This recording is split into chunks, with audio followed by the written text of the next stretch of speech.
আমরা দেখতে পাচ্ছি একটা মাছ উঠছে, মানে মাছ মানে অ্যাকচুয়ালি বানানো মাছ।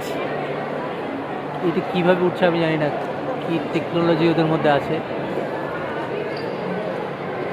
বাট এই সব কিছুকেই নিয়ন্ত্রণ করা যায় অ্যাপসের মধ্যে থেকে, এবং সেইভাবে এটাকে পরিচালনা করা হচ্ছে এবং এটা ভাসছে।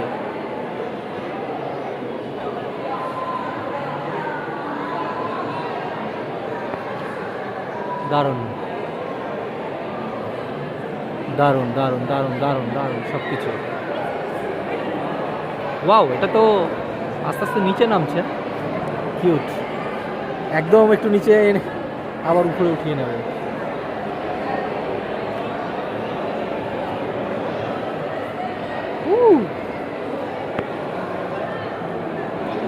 এমনভাবে রেখেছে যাতে খুব কাছে কিন্তু টাচ করতে পারবে না।